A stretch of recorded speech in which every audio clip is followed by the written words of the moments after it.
Предупреждение. На этом канале возможны высказывания, способные оскорбить чувства верующих и всех, кто любит оскорбляться. Претензии не принимаются. Деньги не возвращаются. Беременным женщинам и нервным мужчинам рекомендуем перейти на другой канал. Просмотр считается согласием с условиями. Добро пожаловать на канал Юлия Фиеста. Дорогие друзья, я приветствую вас из Испании. Папочка Трамп неутомимо набрасывает новости на вентилятор. Я подготовил несколько интересных сюжетов на злобу дня. Пожалуйста, проходите, присаживайтесь, устраивайтесь поудобней. Но... Еще год назад директор Итальянского института международных отношений, политолог Натали Точчи предупреждала в интервью газете «Хельсинген Сануот», что Европе было бы разумно приготовиться к тому, что вскоре у нее будет два противника – Россия и США. Точчи считала, что вернувшийся к власти Трамп разделяет империалистическое мировоззрение Владимира Путина и, подобно Путину, готов расширять территорию своей страны. Год назад в это не хотели верить, ведь Соединенные Штаты были главным союзником Европы. Европе были нужны США для поддержки Украины и для собственной гарантии безопасности. Европа пыталась всеми возможными способами удержать папочку Трампа на стороне Европы и НАТО. Теперь, год спустя, ясно, что Точчи была права. Поэтому газета «Хельсинген Сануот» решила опять позвонить Натали Точчи и узнать ее мнение о происходящем. Точчи сказала: Соединенные Штаты действительно действуют как империалистическое государство. Это не означает, что США хотят завоевать весь мир, а означает, что США считают, будто мир сейчас находится в руках империй. Россия – одна из них, Китай – третья. В рамках этого мышления Соединенные Штаты принимают, что у всех троих есть собственные империи, при условии, что они не будут слишком сильно наступать друг другу на ноги. Очевидно, что институты и основанные на правилах мировой порядок уже не просто нарушаются. Их больше даже не признают как существующие. Я лично считаю, что НАТО больше не существует. До сих пор было в интересах всех повторять, что НАТО существует. Однако все здравомыслящие люди знают правду, если посмотреть, например, на ситуацию с Гренландией. Кто на самом деле верит, что Соединенные Штаты пришли бы на помощь какому-либо европейскому государству, если бы Россия напала? Жалким зрелищем Точчи назвала попытки европейских лидеров задобрить Трампа. Гольф дипломатии Александра Стубба, комплименты Марка Рютте, который назвал Трампа папочкой, или подарка Фридриха Мерца в виде свидетельства о рождении его дедушки. Все это, по мнению Точчи, работает против Европы. Трамп – империалист по натуре. Когда он видит такое подобострастие, он не чувствует симпатии, он видит слабость. А слабость для него – это приглашение к шантажу.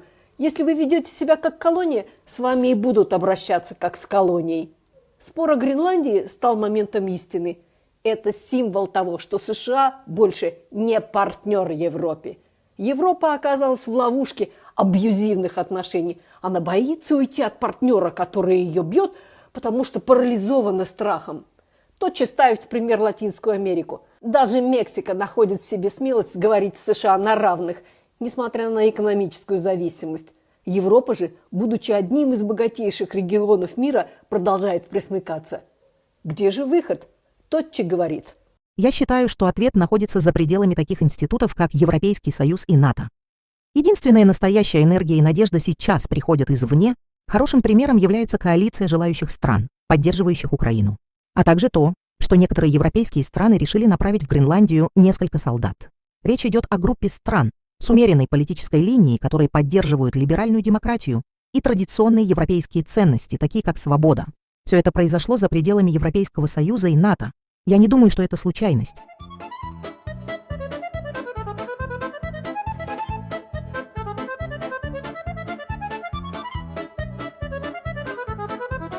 Задним умом, конечно, все крепки, но все-таки на основании каких аналитических оценок принимали стратегические решения в Финляндии? Решение о вступлении в НАТО, решение о покупке у США 65 истребителей. Кто готовил эти оценки? Какие сценарии считались реалистичными, а какие невозможными? Закладывались ли в расчеты возможность того, что США начнут рассматривать Европу не как союзника, а как объект давления? Кого слушало правительство Финляндии, принимая эти решения?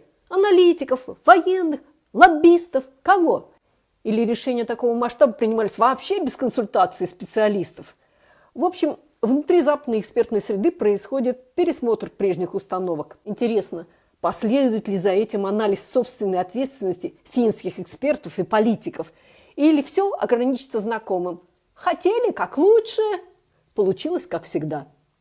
Voiko Suomi luottaa Yhdysvaltoihin No liittovaltioon? ei tietenkään voi luottaa. Ei ole minä aikana voinut luottaa. Jo silloin kun Suomi liittyi NATOon, niin kollegat Yhdysvalloissa sanoivat, että ethän sinä Martti oikeasti ajattele niin, että jos Suomeen tai Viroon hyökättäisiin, että Yhdysvallat asettaisi itsensä alttiiksi ydiniskulle. No ei tietenkään. Мурзик, ставь лайк. Вот так, молодец. Ни одного из купленных 64 истребителей F-35 Финляндия не получила, и покупка выглядит все более сомнительной, поскольку президент Дональд Трамп ведет себя по отношению к союзникам все более агрессивно. А смогут ли вообще эти истребители подняться в воздух, если США будет против? Испания и Португалия отказались в прошлом году от закупки истребителей F-35 у США. Министр обороны Португалии Нуну Мелу так обосновал решение. Этот наш союзник, на которого мы могли полагаться десятилетиями, может ограничить использование самолетов, их обслуживание, поставки запчастей и все, что обеспечивает боеготовность авиации в любых условиях. Португалия и Испания ограничат выбор европейскими производителями. Также иначе стало выглядеть строительство ледоколов для США.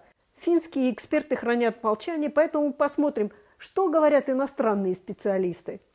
Продажа ледоколов Соединенным Штатам была для Финляндии плохим решением, заявил геополитический риск-аналитик испанец Бернардо Навасо. Если США присоединят Гренландию или сделают что-то иное отвратительное, что вынудит Европу к ответным мерам, можете быть уверены, вас заставят отказаться от этих сделок.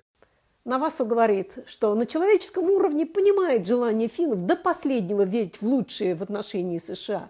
Он считает, что испанцам было проще, чем северным европейцам, увидеть необратимые изменения в США, в том числе потому, что поддерживаемая США диктатура Франсиско Франко оставила после себя антиамериканские настроения в стране. Нам не так больно признавать, что США становятся конкурентом.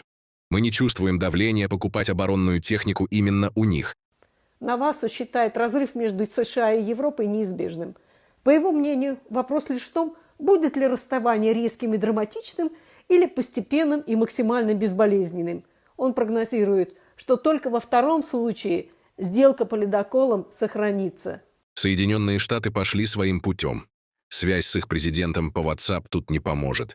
Эксперт по международным отношениям и Арктике из Португалии Селин Гонсалвеш Родригеш призывает финнов к сдержанности, чтобы не оказаться под экономическим ударом отказа от поставок ледоколов. Сейчас нужно полагаться на дипломатию и пытаться снизить напряженность, считает она. Примечательно, что буквально на этой неделе председатель Европейской комиссии госпожа Урсула фон дер Ляйен назвала сотрудничество Финляндии и США по ледоколам положительным примером, призвала европейские страны закупать больше ледоколов для повышения безопасности в Арктике. А США прямо заявляют, что новые ледоколы помогут восстановить морское господство Америки в этом регионе. Ведь ни авианосцы, ни иные корабли не способны действовать в центре Северного Ледовитого океана. В понедельник на Всемирном экономическом форуме в Давосе президент Финляндии Стуб отказался спекулировать о влиянии гренландского кризиса на сделки по ледоколам.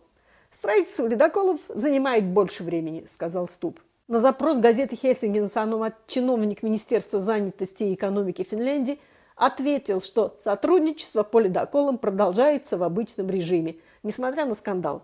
В общем, Финляндия оказалась между молотом и наковальней, между экономикой и геополитической реальностью. Решения, принятые еще до нынешнего кризиса, теперь могут определить положение страны на годы вперед. А теперь переходим к новому сюжету. И в завершение хорошая новость. В Финляндии впервые за несколько лет немного выросла рождаемость. В 2025 году в Финляндии родилось 45 835 младенцев. Это чуть больше, чем годом ранее. Коэффициент рождаемости поднялся с критических 1,25 до 1,3. Казалось бы, отличная новость, но радоваться рано. Чтобы население не сокращалось естественным путем, этот показатель должен быть выше 2. Сейчас же смертность по-прежнему значительно превышает рождаемость. В прошлом году страна ушла в минус. Умерших было на 13 тысяч больше, чем родившихся.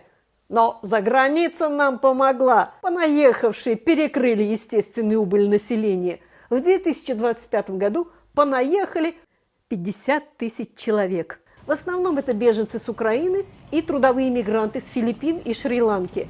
Приток мигрантов особенно заметен в школах. Например, в городе Эспо есть школа Кирстин, где 92% учащихся из семей мигрантов. В начальной школе примерно 450 учеников, которые говорят на 55 языках, включая финский и шведский. Наиболее распространенный язык – албанский, на втором месте английский, который используют и многие другие дети. В Кирстин школе считают, что подлинно мультикультурная среда – это преимущество для будущей карьеры детей. Когда ребенок научится работать в разных культурных средах, это сильно помогает в жизни. Мультикультурность – это наше богатство, говорит директриса. Только финские родители не осознают этого богатства. И когда количество иностранцев в классе достигает 40 или 50%, финны переводят детей в другие школы. А на этом, дорогие друзья, я с вами прощаюсь, благодарю за внимание и до новых встреч. Всем пока!